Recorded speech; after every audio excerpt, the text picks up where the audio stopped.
How's it going, everybody? This is the Nitty Gritty. This is a show about wrestling. My name is Chad, and with me, as usual, is Leonard. And this week, we are going to be bringing you another edition of our Unstable Stables series of shows. So, what we usually do here is we will take a well-known stable and incorporate all of its members in history, and Leonard and I will draft wrestlers from the stable. And then at the end, we each have our own version of said stable, and we incorporate the talent that we have picked into a makeshift card at the end of the show. And that is usually how things are done here. But this time, we are going to be doing not necessarily a stable, but we are going to be taking every King of the Ring winner in history, and we are going to be dividing them up into two different stables, one for myself and one for Leonard. And just to start here, a little bit about the King of the Ring tournament, which was established in 1985. And the inaugural tournament winner was Don Morocco. And the prize for this tournament is just being the King of the Ring. And some wrestlers have incorporated it into their character, such as, wearing king attire or speaking with a regal attitude, so on and so forth. Only one time was the tournament winner awarded something else, which was in 2002, where Brock Lesnar received a match for the WWE Undisputed Championship. The tournament was established back when it was still WWF, obviously, and it was held annually from 1985 to 2002, with the exception of 1990 and 1992. The tournaments from 1985 to 1989 and in 91 were held as non-televised house shows. The pay-per-view King of the Ring began airing as an annual June pay-per-view from 1993 until the final one in 2002. These pay-per-views featured usually the final few matches of that tournament. And it then went on after 2002 on a 4-year hiatus. It returned in 2006 and has since kind of been held sporadically. The most recent one was in 2021, and the matches will air across Raw and SmackDown. And so they kind of do it now whenever they feel like it. At least that's what it feels like to me. That is a little bit of background on the King of the Ring tournament, and we will go over, obviously, everybody who has won, and Leonard is going to talk a little bit about that whole process. Okay, so for those of you who have seen these shows before, you kind of know how they go, but I will go over the rules. So Chad and I are going to be drafting 22 rounds, so 11 picks each. Now, there were 22 King of the Rings, but one person won twice. Bret Hart did in 91 and then 93 when it was first televised. So because of that, we decided to substitute Haku in, since Haku directly took the King of the Ring mantle from Harley Race when Race was injured. So that's how we're going to get to 22 names. So we're going to take those names and then we're going to seed them into a card. And I'll explain the card when we get to that point. Keep in mind, we'll be drafting these guys at the point when they were king. For a lot of these grapplers, these are the heights of their careers. There's some notable exceptions here, but we will be having them and using them at the time of their kingness. Is that a word, kingness? Kingness, it is now. And another thing we should do is, because I'm looking at the list of winners, is we should come back and do the same thing, but with the runners-ups. Yeah, that would be a fun show. Yeah, Princes of the Ring, I guess, since they were the runner-up. So here's the draft board that we'll be picking from in order, starting with 85. As Chad mentioned, the first winner was Don Morocco, followed by Harley Race, Randy Savage, Ted DiBiase, Tito Santana. Bret Hart, as I mentioned, won in 91 and then again in 93. Owen Hart, Mabel, Stone Cold Steve Austin, Hunter Hearst Helmsley, Ken Shamrock, Billy Gunn, Kurt Angle, Edge, Brock Lesnar. Then you get that big break. It came back in 06 as a SmackDown exclusive, which Booker T won.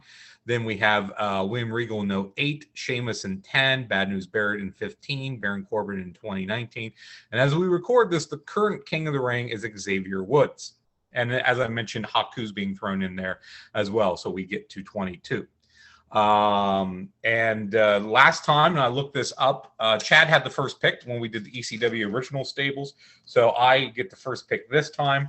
And to me, looking over the list of names, and for those of you watching on YouTube, you will see me looking down because I'm old school. I'm doing this on paper and pen.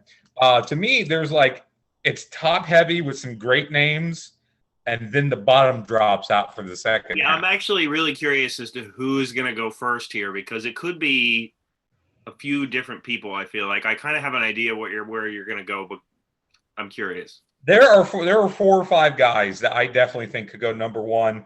And I'm there's 2 guys I'm real super close on, but I'm going to go with Randy Savage. See, that's what I predicted. I predicted that your number one would be Randy Savage. We are both big Savage fans, and this is 87, possibly the absolute height for him. So this is pre him using the actual King gimmick, him actually winning the tournament. But yeah, I'm real close on a lot of the guys, but my heart goes with Savage. And my number one pick has got to be Brock Lesnar. I'm actually surprised by that. There were a couple other guys that I thought you might go with before. This is prime Brock Lesnar. This is get hit in the head with a chair at full speed by both Hardys. Brock Lesnar, who destroyed Spike Dudley in his debut, Brock Lesnar. So that's why I went there. All right. I'm going with Steve Austin. I mean, this is what made him King of the Ring. Austin 316. This was the launching pad for Stone Cold. It really was. So he's my number 2. All right. Well, then that means I have to go with Bret Hart.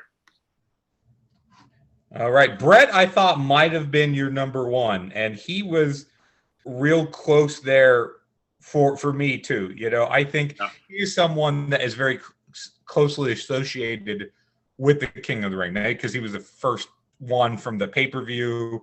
But I think a lot of people think of Bret when they think of that. I got to go with Kurt Angle. Oh, nice. Yeah, see it was kind of my next pick was between 2 different guys, and he was certainly one of them. Then I made the choice for you. Right. Thank you. I'm going to go with Triple H. Okay. You know, I actually had Triple H a little bit lower than that, and I'm going to go with Edge. So you know what? I am going to go with Owen Hart. Okay. Oh, you know what? Owen would have been next for me. I am going to go with Ted DiBiase. All right. Again, prime Ted in the WWF period where he could have been and should have been world champion, at least for a cup of coffee. My next pick is going to be Booker T.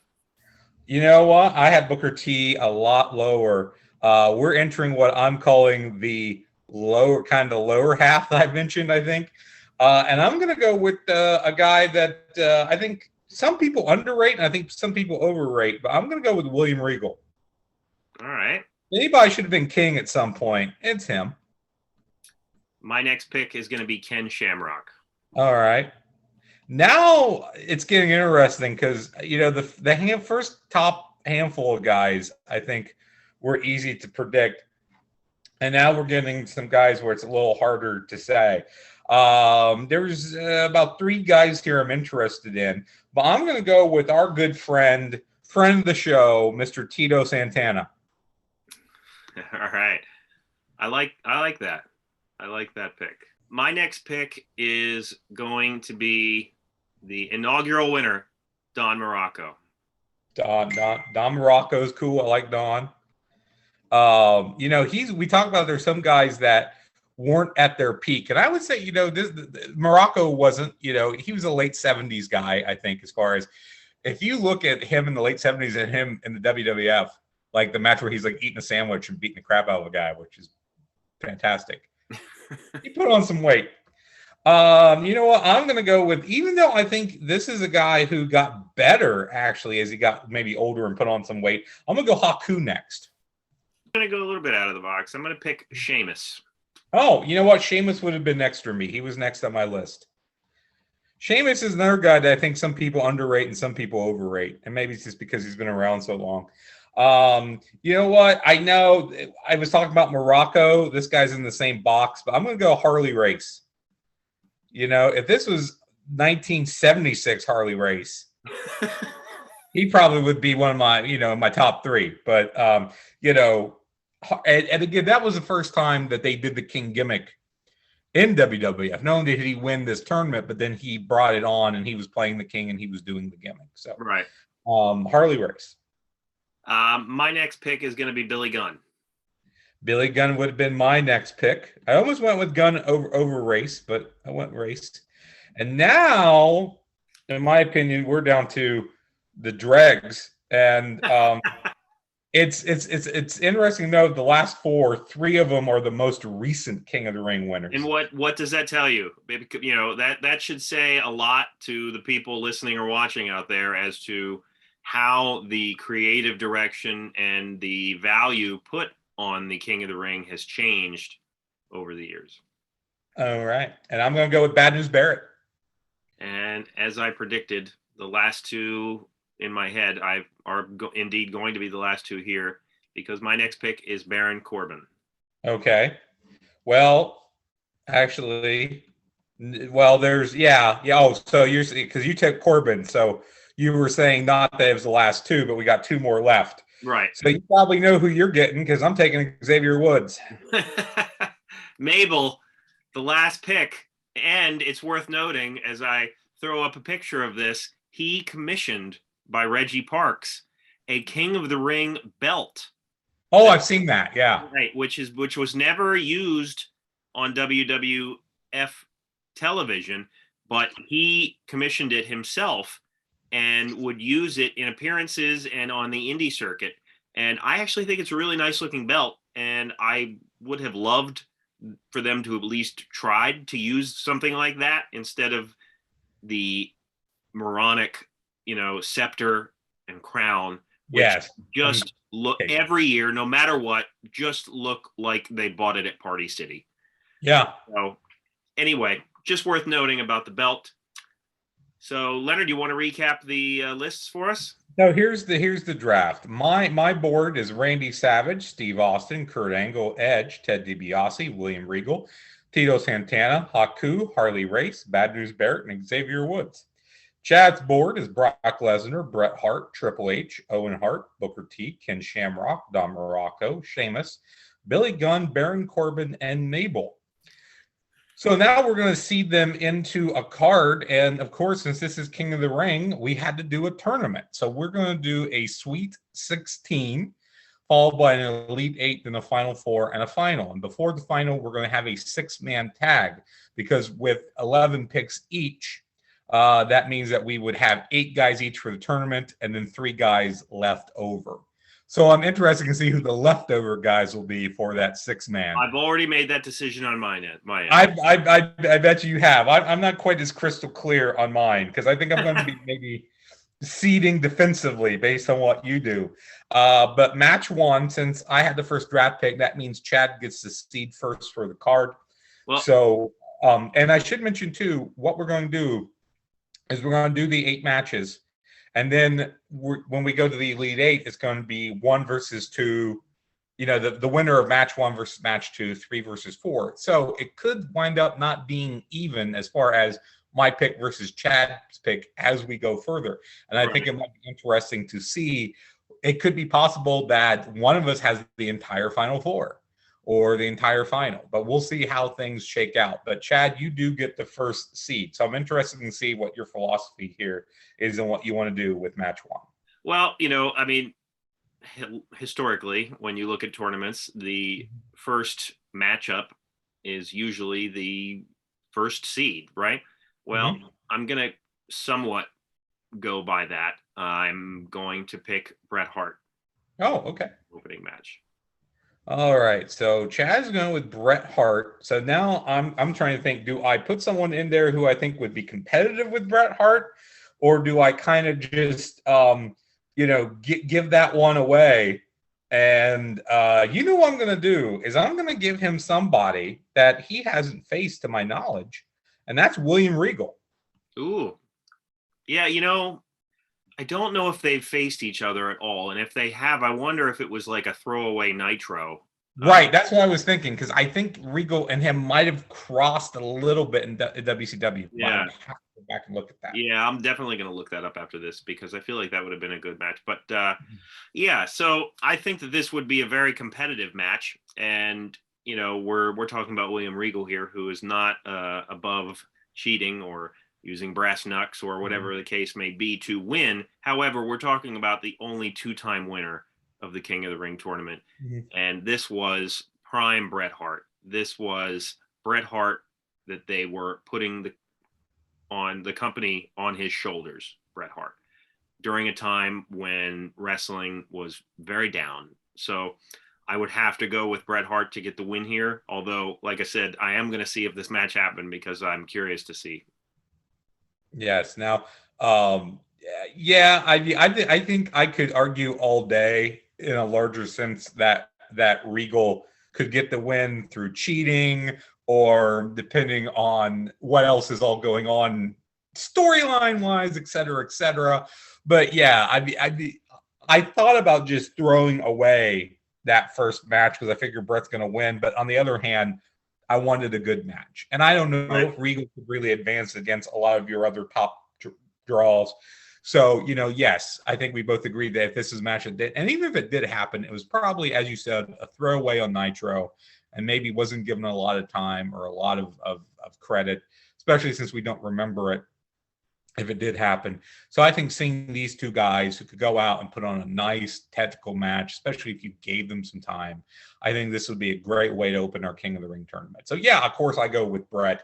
If you had said, this is William Regal, but Tajiri is also there with him, then I might change my mind, but you didn't throw that in there. So no, well, we didn't draft managers, so technically that's true. I can't throw him in there. I mean, that would be cheating if I just said Tajiri showed up. Yeah, if you were just like talking about run-ins.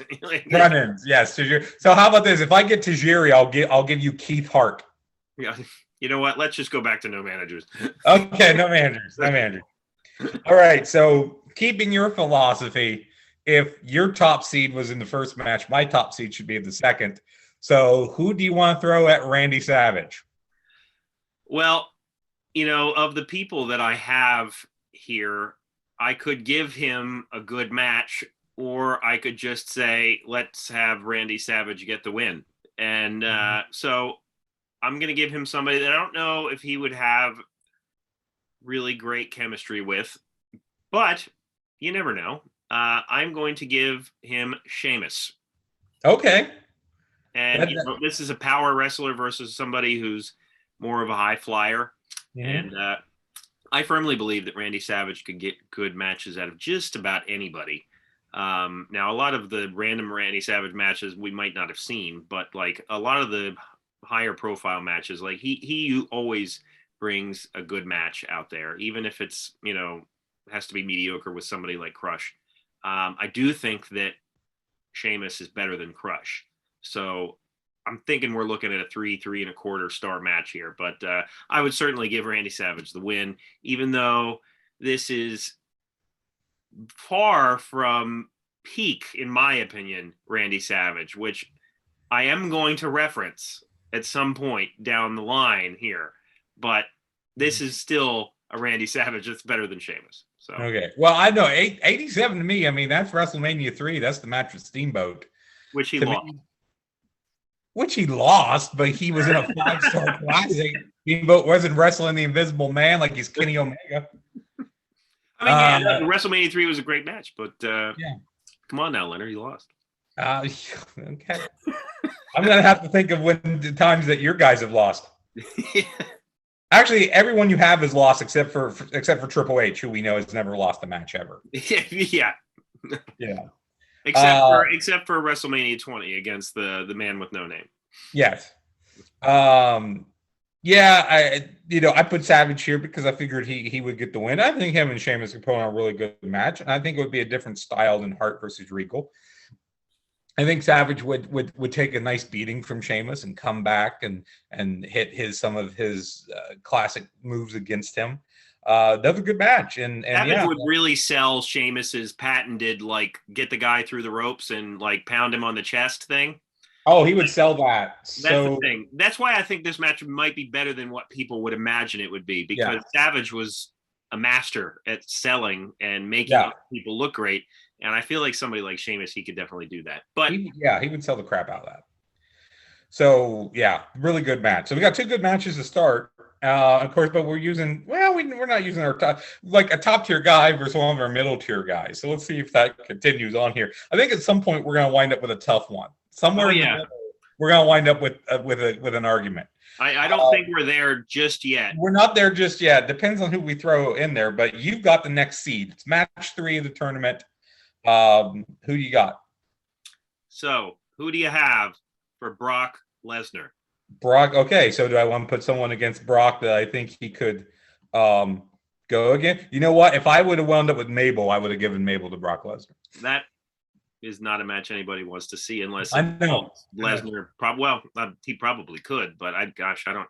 I know that's why. So again, do I just concede to Brock Lesnar, or do I give him somebody that I think can really stand toe to toe with him? And if I look at my list, do you know who I want to see Brock Lesnar face? Actually, there's two guys on my list I think I would like to see Brock Lesnar face. But I'm going to give him. Oh God, I'm going to give him Harley Race. Oh, see, this would be an interesting match simply because both of these guys are legitimately tough, right, in real life. And most of the time with Harley Race, you would hear stories about how tough he was rather than like putting that to the test in the ring. Certainly he was very good in the ring, but Lesnar was somebody that they built his character around how legitimately tough he was. Whereas I feel like Harley Race's reputation kind of followed him over the years. Mm-hmm. So my argument here is probably going to be an obvious one, and that is that this version of Harley Race was not the 76 version of Harley Race that you wished it was earlier. Yes.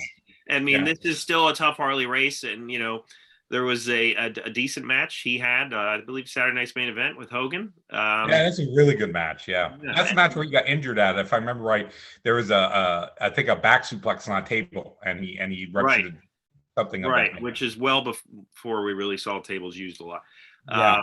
But yeah, I would probably go with Harley Race, or I'm sorry, with Brock Lesnar here. And you know what? In all honesty, I don't think this version of Harley Race would have any problem doing the job for Brock Lesnar. No, not at all. I put Race in there just because I want to see it. I mean, that is one of those, when you do fantasy booking, that's the types of things, not so much dream matches, but stuff you never would have thought of. I don't know if any of the entire, all the fantasy drafts I've done, if I ever seen anyone do Brock Lesnar versus Harley Race. Yeah, right. Yeah, I mean, but on paper, it's very interesting, especially if this would be a prime Race versus a prime Lesnar. But yeah, the number one thing here for me is the fact that this is an older Race. This would have been prior to the injury with Hogan, but still an older Race, a Race that would have been fine, I think, with jobbing with Lesnar. Although I think he would have took Lesnar's moves. I think it would have been interesting to see Lesnar take some shots from Race, that butterfly suplex that Race does. I think if he hit down Lesnar, I think that's a big spot. But yeah, I mean, I gotta go Lesnar. That's why I gave him Race, just because I wanted to see it. I wanted to see the booking. So there you go. So match 4 is to me, and I think as we continue on putting our best guys out there, I gotta go with Steve Austin again, the guy who made his gravy with the King of the Ring. All right. So this is an interesting pick because I could go one of two routes here, and you had referenced that we would have an argument. Yeah. And I could go one of two routes here. And one of them is somebody that I know has a good win-loss record against Steve Austin. But, of course, it was different times of their career. Mm-hmm. And the other guy broke his neck. So this is tough. This is tough to go with. It really, really is. Because if I go with option A, then I have to get into an argument about it. And whereas option B would just be a really good match. So, you know what? I'm not going to go with either of those guys. Oh, okay. So I'm going to go with switch. I'm going to go with Booker T. Oh, okay. Who feuded with Austin? So I think we all remember. The only reason I'm laughing is I think we all remember the excellent grocery store fight. Right. Booker T, right, which was obviously, more peak Austin. If I had any argument here for Booker T, and I believe there is a good one, is that this was Austin before he became dominant. This was in the era of Austin that was just finding himself and was in a feud with Bret Hart, which he did not win a match against. And this was Booker T in pretty much prime WWE form. Maybe not prime form total, but prime WWE form for sure, with Queen Sharmell, who's not a manager that's here. I'm just throwing that out there. But this was a Booker T that was really on top of his game. So I do think this would be close, Leonard. Make your case, though, for Steve. Now that I'm thinking, we should give everyone, if you had a natural manager at this time, you would get them. Because having Queen Sharmell, I like Brock versus Harley Race with Paul Heyman at ringside. Savage would. Now, I don't think Savage would have Elizabeth. I would give Savage Sherry. Well, but now we're going off on a tangent. We're going off on a complete tangent. But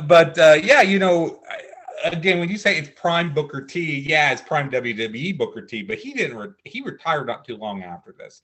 This was kind of maybe victory lap with it. Well, he went to TNA, but this was his victory lap, I think, with WWE. And of anybody, I think Booker's a guy who really used that gimmick to its utmost. In all honesty, he's one of the people that used the King gimmick, whether it be a winner of this event or not, that used it in a good way, and it didn't become a downgrade for his character. Whereas I think when the person relies on the crown and that gimmick, I think it actually hurts them in the long run, because to me now, especially now, it's a sign that they don't know what to do with that person. But anyway, I digress. Yes.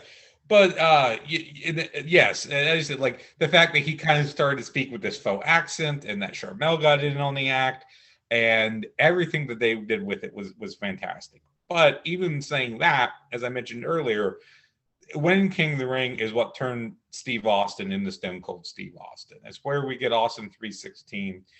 Every single match that he had was great in this tournament, if not match-wise, but telling the story.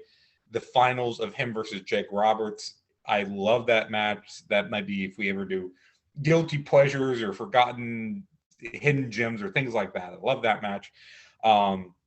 We know Austin and Booker T, of course, had a feud, but this would be at different periods for both these guys that you're coming into it. So the fact that you've got Austin, I think, at the height of his wrestling abilities, edging into the height of his character, where you've got Booker T, as I said, sort of prime for who he was in WWE, but I think later in his physical prime, if this was a mid 90s Booker T versus mid 90s Austin is an amazing match. Yeah, I still think this would be a good match. But I got to go with Austin, just because as good as Booker T is, Austin is just that much better if you look at everything around him at this time. Yeah, so I would concede this one for one of the reasons that you mentioned, that it was Austin with his at the peak of his physical wrestling abilities. This was pre Owen Hart neck injury anyway, and this is before his knees would just be like shot completely. And but also the key difference here is that at this point in his career, Austin was extremely hungry. Like, he was a go-getter. Like, when you watch that tournament back, which I think is one of the better ones, he wants it. He's ready for that spotlight. And Booker T, it was just kind of like a supplement. Right. Yeah. This was. we're not going to put the belt on you. We're not going to give you a main event feud. Yeah, we'll give you King of the Ring. Right. But he did have the belt when he was king, didn't he? At least the I world. have to go back and look. But anyway, yes, Austin will win that one, sure. All right.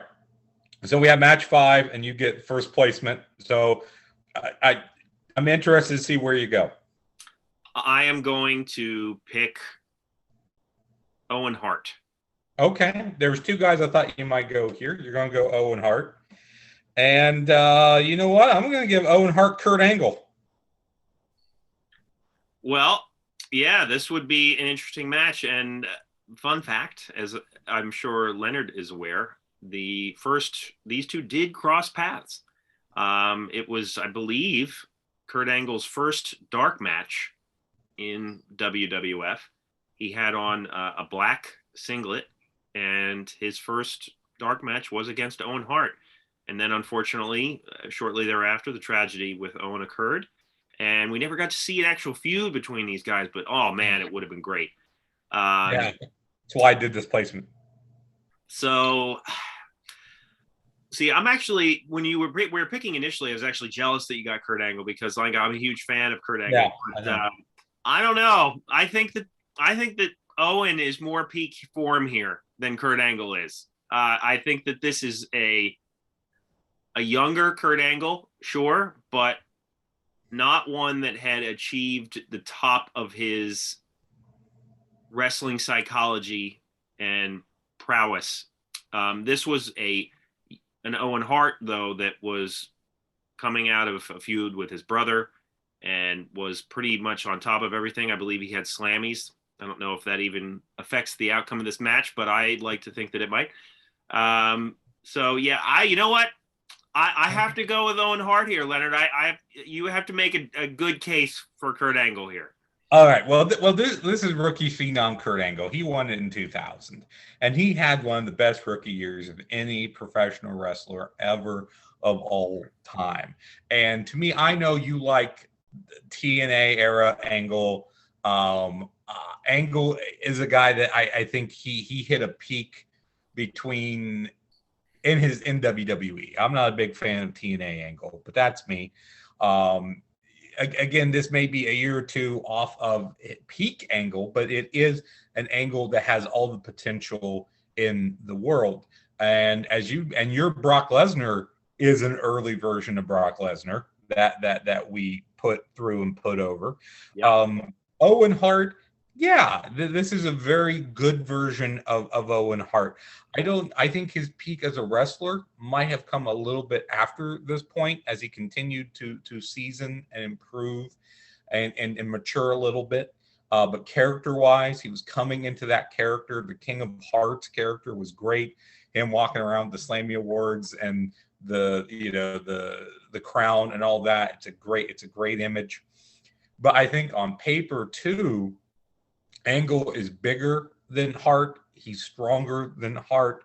I think Hart is agile, but Kurt at this era was also very extremely agile. Kurt has more of the amateur wrestling background. Yeah, Hart's what you would call a stretcher because of the dungeon, but I think submission-wise, I would go with Angle. Power-wise, I go with Angle. I think Angle brings everything to the table, and the only little asterisk that I could put would be, yes, this is rookie Kurt Angle. So we may be at an impasse here of Angle Austin, or Angle Hart, I should say. Angle Austin would be good, but Angle Hart. So what we could do is we could advance both of them and make the next match a triple threat, or we could say it's a time limit draw. Neither of them go forward, and that would make the next guy. So the winner of match 6 would get a bye. Well, what do you lean towards, Leonard? I'll allow you to pick this one. Well, giving the guy a bye, I think maybe cheating the people a little bit. Right. So let's call it a time limit draw and both move on. But if we have this argument again, we'll have to revisit it. So Owen Hart and Kurt Angle are going to advance to the next round, and they're going to face in a triple threat. Whoever wins our match 6, and I get to seed match 6, and I'm going to go with Ted DiBiase. All right. And he is going to be facing Don Morocco. Oh, not where I thought you would go. I think we're both saving a key player on our roster. So you know, DiBiase and Morocco, I'm sure wrestled from time to time. I don't think they ever had a major feud. This would be both these guys from the same era. As I mentioned earlier, this was a heavier Morocco than he was in the mid to late 1970s. He wasn't doing a lot of longer matches, a lot of squash matches during this period. DiBiase, this would be the height of his WWF career. Let me go back and take a look at the year. I think it was 88. So, you know, that was when he was supposed to have won the world title at WrestleMania 4, and he didn't. That went to Savage. But he was main eventing at this time. King DiBiase would have been interesting. They never had him use the King gimmick on air. That's true.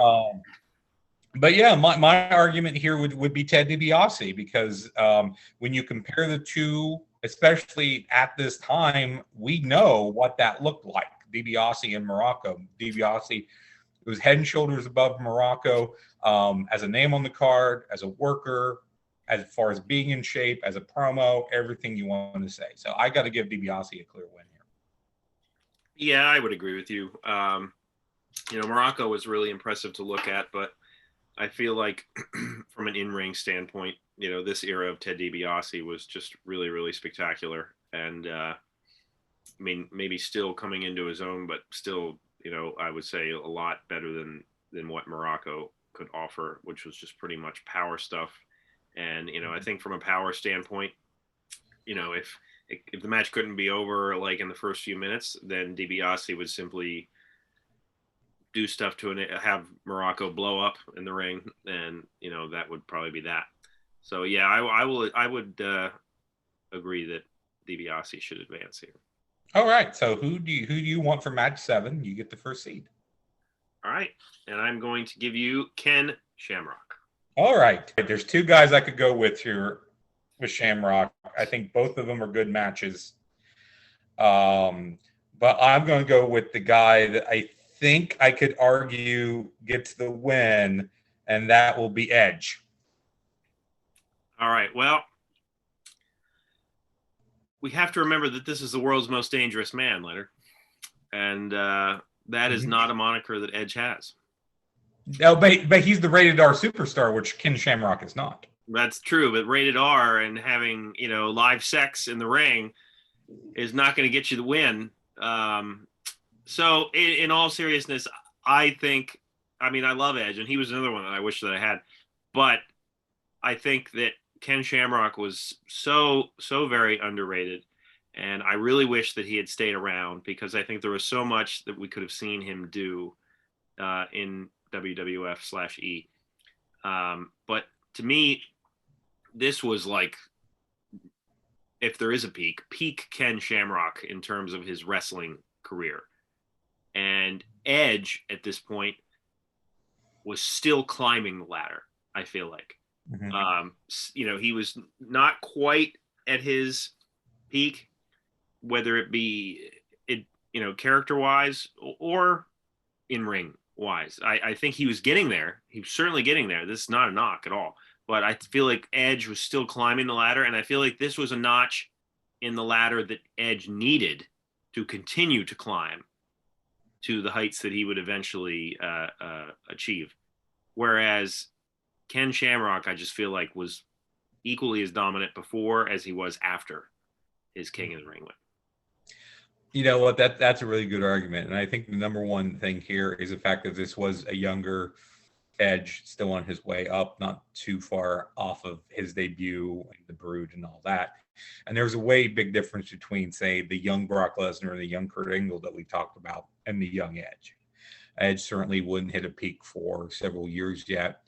Ken Shamrock is a guy. So the Attitude Era, those few years there, it was kind of odd, especially when they wanted to bring in some MMA guys like Shamrock and Blackman and Dan Severn and those dudes, and trying to figure out something for them. And definitely, I think Shamrock, maybe of any of those guys, I think had maybe the best aptitude for adapting to wrestling. I think Shamrock, probably because of the fact that there was so many big names and so much going on, he gets lost a little bit.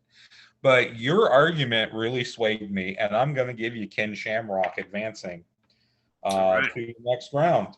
Yeah, and to your point, this was, Ken Shamrock did get a title shot against Shawn Michaels when he was DX Shawn Michaels. So to Leonard's point about getting lost in some of the Attitude Era shuffle, that's absolutely true. And I think that's why maybe he doesn't get referenced as much. I mean, but when it comes to, elevating the career of The Rock alone, I mean, Ken Shamrock certainly deserves a lot of credit because, their feud was really great. And it just so happens that MMA was still something that he held dear, and he left to go to do that until he became NWA champ there early on in TNA's run. But I digress. So is this, Leonard, our last match? This is our last match of the Sweet 16. So the last qualifier, whatever you want to say. So I get the first placement here. And again, we're getting down to, well, Chad has a name on the board yet, but I'm going to go with our good friend, our buddy, our man, Tito Santana. Okay. Well, I am going to enjoy this one because Tito, I'm not sure if Leonard is aware, Tito will be getting Triple H. Oh, yeah, that's the name you had left on the board. I was almost I could have given him Mabel. You could have. I mean, if you know what? If I got Billy Gunn, Corbin, or Mabel, Santana advances. Yeah, see, that's the thing. And if you recall, I mapped out my 6-man. Yes. Like her later. I did that right away. Yes. And I'm glad I did it the way I did it. So yes, I would give Tito Triple H. And you know what? I think that, this match I wonder if this match happened. It's possible. I'm not sure. It would have been Matador Tito. Yeah, but it would have been late era Matador Tito. Now, of course, this is 89 Tito, so this is a later Tito, still very popular with the fans. Yeah. Pre-Matador, though. And then this is 97. He's still Hunter Hearst Helmsley at this point. He hasn't totally morphed in Triple H at this point. So it's an older, wiser, experienced Tito Santana versus a young and upcoming Hunter Hearst Helmsley. Yeah, and I mean, this is Triple H, and politically, he's not going to job to somebody like Tito. And well, not at this time. He didn't have any sway at this time. He was getting his ass whipped by the Ultimate Warrior in 30 seconds at this time. Well, so let's do the history lesson here. So, as many people I'm sure already know, Triple H was supposed to win the year that Austin won, but the curtain call happened, and yes, Triple H was the one punished for that.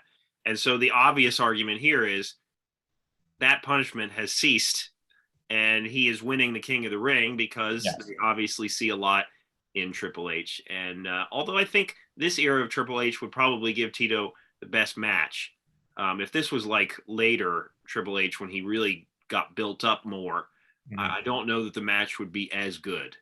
But this was still a Triple H that had some of the old school flair in addition to the Attitude Era flair. So I think that this would be a good match. But I still think Triple H would win this.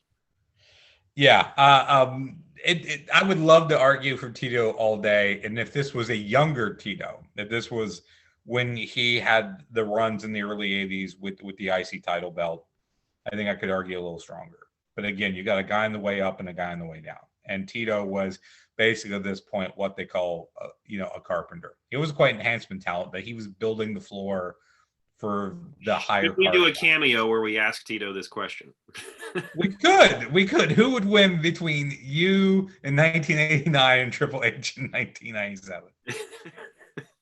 I wonder what he was. I think he would probably give it to. I think he would. I think he's a humble man and would give it to Triple Triple H. So definitely Triple H. And to mention here, I almost held out Edge, and we would have had Edge Triple H. That would have been a good matchup. Yeah. I thought about doing that, and then I thought about giving Ken Shamrock and Brock Lesnar both Haku, which I didn't.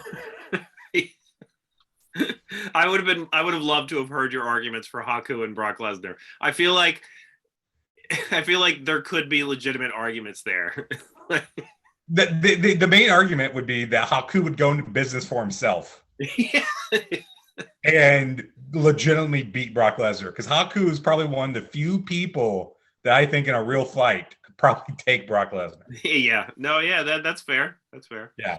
That would be my argument. So looking to the next round of the tournament, and I didn't do well, and I don't think I'm not going to do well. I think I seeded poorly, and I think that maybe hurt me in the long run, but we'll see how things come out. So the next round, the Elite Eight, is going to be Bret Hart versus Randy Savage, Brock Lesnar versus Steve Austin, our triple threat of Owen Hart, Kurt Angle, and Ted DiBiase, and then Ken Shamrock versus Triple H. So match one, Bret Hart versus Randy Savage. To my opinion, these are both guys in their absolute prime.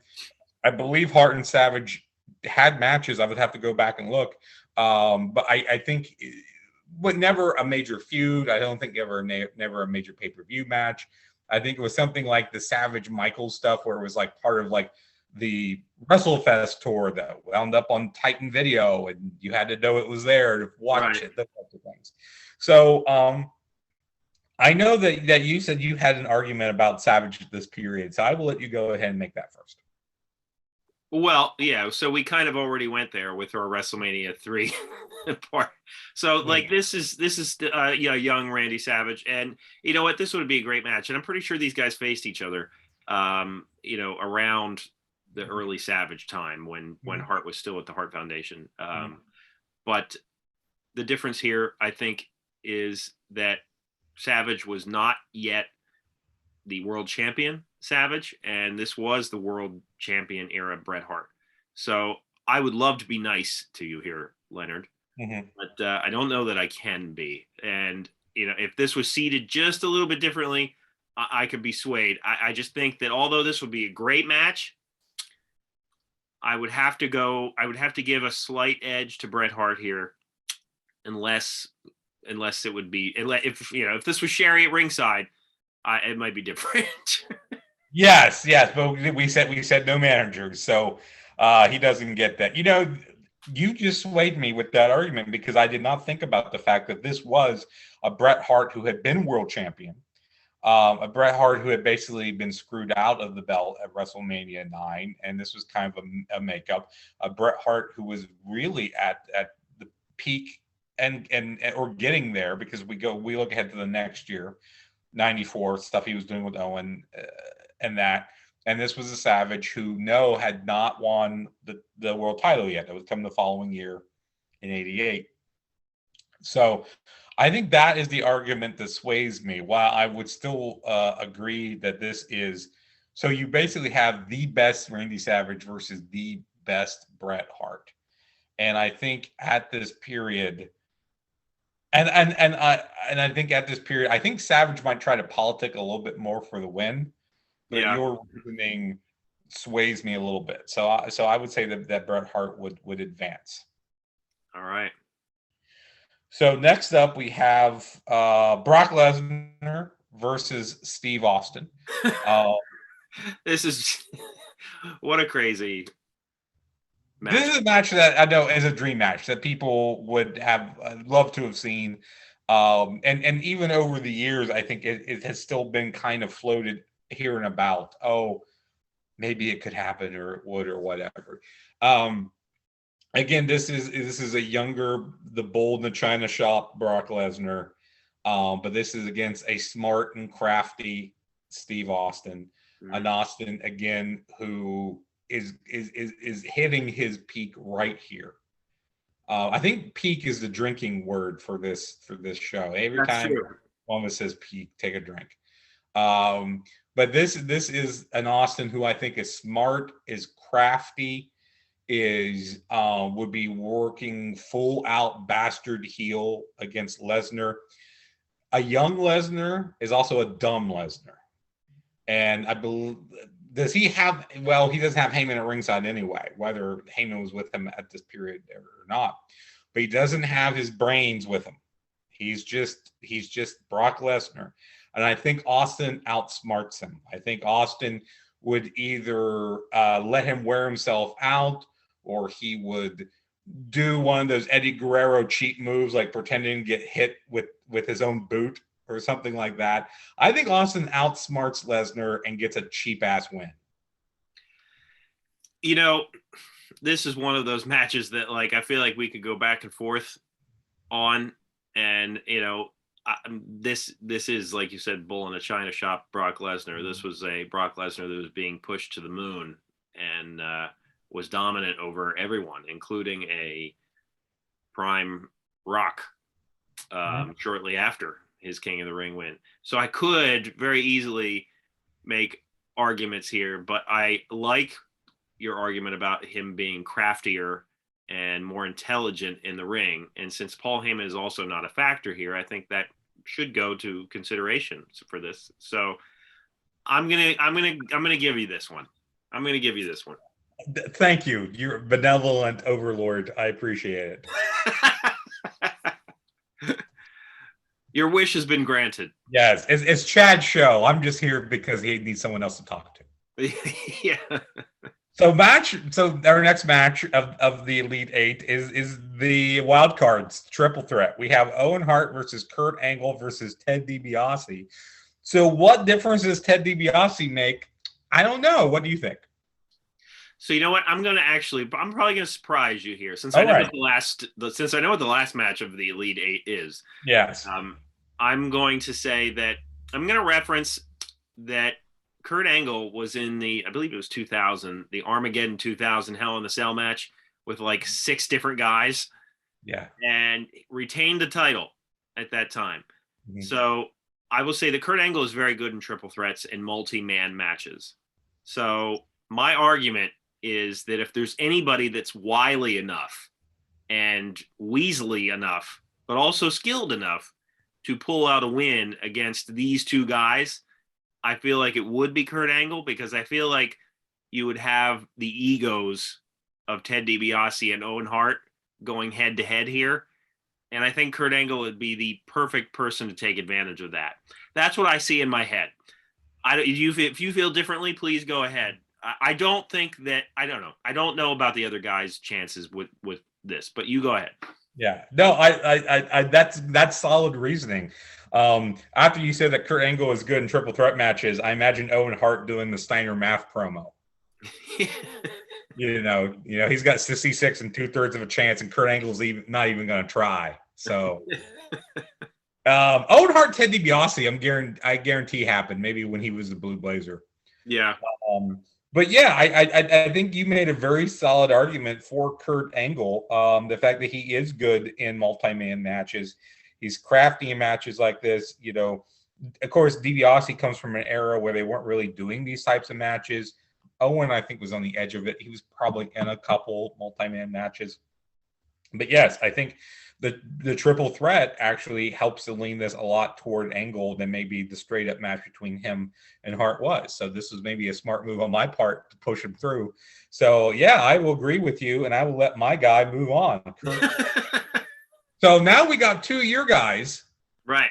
So I'll let you make the argument first, since these are both your boys.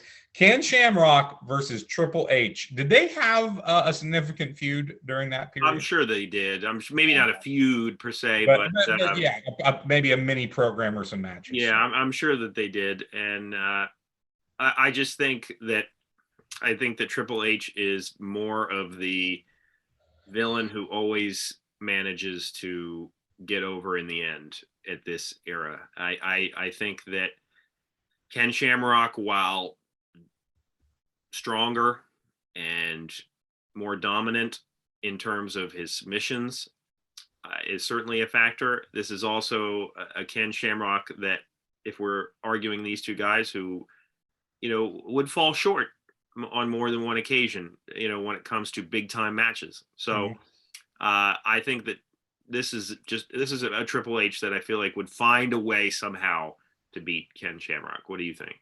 Yeah, that seems to be the argument that we're making a lot during this round is finding the way to win. Yeah. That it was sort of like the best guys were winning to start with, and now the smarter guys are winning in this round. Yeah, I mean, this is, I think, would be a good matchup. I think you would have a matchup where Triple H would be fighting from behind most of the time and trying to figure out what to do with a guy like Ken Shamrock. And much like we said with Lesnar, I think Shamrock at least has the perception of not maybe being. He's not the cerebral assassin that Triple H is. Right. Of course, he wasn't quite there yet at this point. But I think Shamrock is a guy that would, go straight forward, would stick to his game. I think Triple H, I think early on he would get frustrated, he would regroup, he would figure it out. And as much as in a King of the Ring, I love a Cinderella story, and Shamrock could be that guy. I would agree with you. I think Triple H would move on. All right. Okay. We're down to the final four. Final four, then the sixth man, then the finals. So match one of the final four, we've seen it: Bret Hart versus Steve Austin. And this would be about it would be Bret a few years later, and Austin, a year earlier, around the same ballpark. So this is a tough match. It's a match that we've seen. It's one of the best matches ever from WrestleMania. Yeah. It was the match that had a brilliant double turn between Hart and Austin. It was the match that I think on one hand, it was the match where maybe Austin started to go up the ladder, and maybe Bret took a step down, but not a huge step because he was still in the main events and all, and in the title picture before leaving for WCW. But this is a really tough match to look at, especially since it's a match that has happened, a feud that has happened. We know how these guys work together. Of course, I would lean towards Austin because Austin is my guy. But it's tough. So talk to me here. Talk me through it. Well, one of the reasons, so I was trying to think 1 and 2 steps ahead here, and thinking about this potentially being the next matchup. The fact of the matter is, we have seen it. I mean, we know how even this would be, and those matches were very even.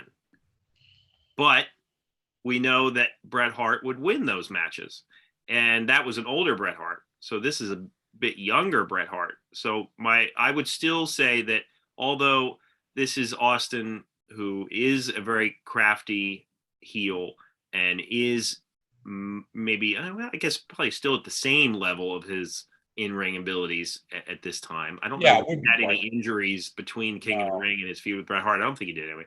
No. But I would say that Bret Hart is just a hair better. And, I mean, Bret Hart deserves a lot of credit for building Steve Austin into the star he was. Yeah, check out their Survivor Series match too. If I feel like it's very underrated. But I would have to go with Bret Hart here, 2-time winner of the King of the Ring, Leonard. So what do you think? So I knew you were going to go with your guy, but I wanted you to make the argument. I wanted to hear the argument there. And you're absolutely right in a lot of things you said. This is a Bret Hart that is a few years younger than when he feuded with Austin, but just as good. It's a Bret who has won the King of the Ring twice and has just that lineage and history to him. All that factoring in, I would agree with you, and I would go with Bret Hart, but we all know that this would be a hell of a match, even though both these guys have wrestled twice on the night. Right. That's true. And we haven't really talked about that a lot. The fact that these guys are going to be tired at this point. Yeah. Yeah. I think we are picking guys that have if Harley Race was here, then I would have to say, no, he's out of gas. So our next final four match is my guy versus Chad's guy. Again, Kurt Angle versus Triple H. As mentioned earlier, this is rookie phenom Kurt Angle versus not quite Triple H. Still Hunter Hearst Helmsley, still a guy coming off of the curtain call. Not the Reign of Terror, not the guy married to Stephanie McMahon, not the guy with all the stroke in the back. You know what, Leonard? You don't have to keep making your argument. So I'm gonna have this one move quicker along. I think that Kurt Angle is better at this point in his career than Triple H was at this time in his career. Now, obviously, these guys had matches later on. Yes. You know the outcomes of those different matches, and that was a very long feud. But sans managers at this point, I would say that Kurt Angle would probably be the victor here. Yes. All right. Well, then we won't belittle that, and we'll go forward. So before the main event, we now have our 6-man tag. And this will definitely be a piss break match for everybody. This is the piss break match for the main event. Guys get to rest in the back. So it's Haku, Bad News Barrett, and Xavier Woods versus Billy Gunn, Baron Corbin, and Mabel. And you know what, Leonard? Let me just talk about what would happen in this match. Tell me about it. Tell me about it. I'll tell you what would happen in this match. I see. So you have Xavier Woods, Bad News Barrett, and Haku. I see Bad News Barrett and Billy Gunn feuding. And I see Mabel trying to squash Xavier Woods, which means that it would come down to Haku versus Baron Corbin. And I think, as was rumored, I think Haku just rips Baron Corbin's jaw right off as he supposedly did in real life to a guy at a bar. I think Haku just destroys Baron Corbin. Maybe uses the tongue and death grip. But yeah, I can't envision a world where any of my guys get the better of Haku. So unless you see differently, maybe you're a big Mabel fan. Yeah, no. I think it would be fun to see Mabel trying to muscle in on Haku and Haku not having any of it and just beating the living snot out of him. So so I would agree with you that my team would win. And it's such a random motley collection of guys that it's a little weird, but yeah. So let's move forward as everyone would want us to. So we got the finals. And the finals is Bret Hart versus Kurt Angle, which is a match that never happened to my knowledge. Obviously, it's a dream match. A dream match to the point that was, I don't want to say close to happening, but Kurt Angle did call Bret Hart one year and asked him if he was able to do it. And unfortunately, Bret had health problems at that point. I believe he had his stroke at that point, and he just wasn't able to do it. As we saw, it was difficult during the Vince McMahon Bret Hart WrestleMania match. But wow, this would have been really great to see. A rookie Kurt Angle versus a peak Bret Hart. That would have been a fantastic match to see. And had only Bret Hart and WWF had worked out some of their SHIT, that might have happened. But unfortunately, it was not to be. So, Leonard, I think you can imagine what my logic would be here. But what do you think would happen in this? Oh man, heck of a match. Again, this is rookie phenom Kurt Angle, which I have said every time that has come up. Take a drink.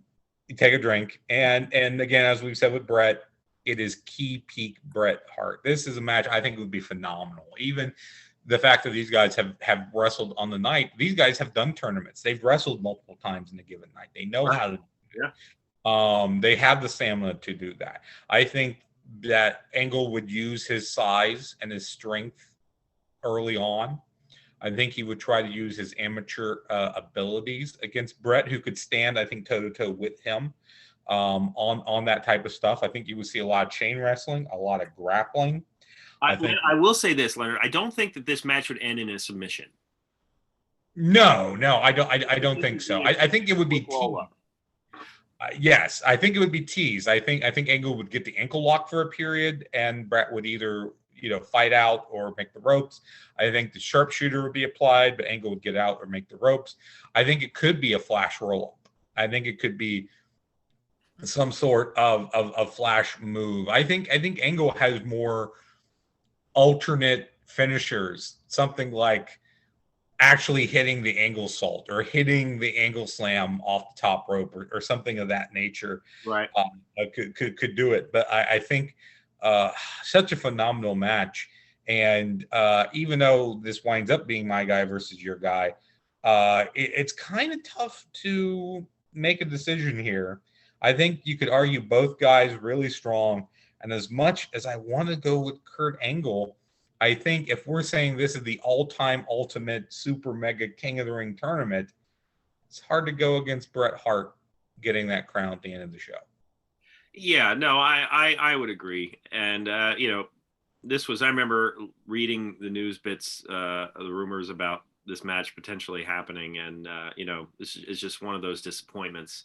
I really wish that it could have happened, but unfortunately it did not. And I do think that based on the maturity and the seasoning that Bret Hart has at this point, I feel like he would probably get the win here. And I do think it would be like a one of the attempted pinfalls, whether it be a roll up or one of the many other types of pinfalls. I think it would end that way. Like Victory roll, O'Connell roll, right, jackknife. I mean, I envision it the way Owen Hart beat him.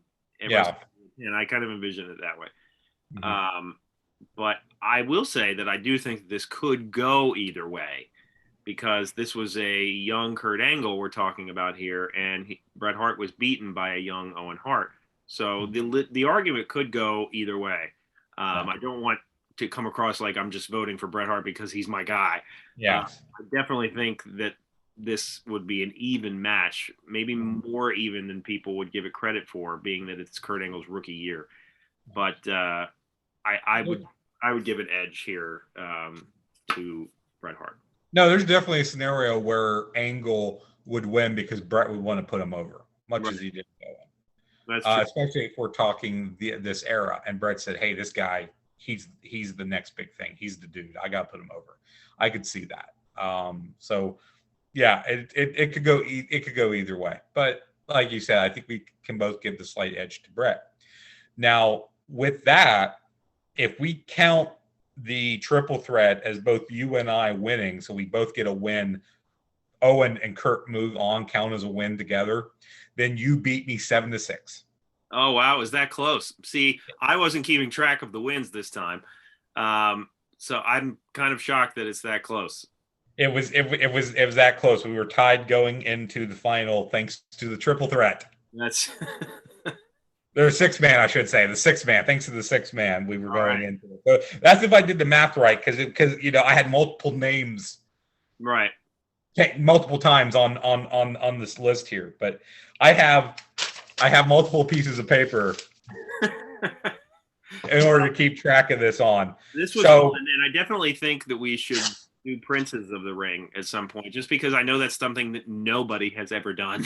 So, no. Hey, just for fun, I'm going to give you the list. So the runners-ups are the Iron Sheik, Pedro Morales, King Kong Bundy, Randy Savage, Rick Martel, Erwin R. Shyster, Bam Bam Bigelow, Razor Ramon, Savio Vega, Jake Roberts, Mankind, The Rock, X-Pac, Rikishi, Kurt Angle, Rob Van Dam, Bobby Lashley, CM Punk, John Morrison, Neville, Chad Gable, and Finn Balor. And there's 2 winners in there. Angle and Savage are in there twice. That's a hell of a motley crew of individuals. Yeah. I think that's a little bit different than the list that we had tonight. I think there's a couple at the top. And then CM Punk versus King Kong Bundy. I would probably, if you wound up with Punk, I would probably give Punk the most random ass dude on my list. Yeah, you would have to. That's why I want to do that topic, simply to make it the most random thing possible. CM Punk was Iron Sheik. That's straight edge CM Punk.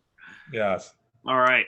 Well, let us know what you think of our tournament and who won. Let us know if you think differently. Please give us your feedback. We welcome it. Check us out on Apple Podcasts and or Spotify if you would rather listen to us. And for Leonard, my name is Chad. We will see you next week, and Alexa will see you out.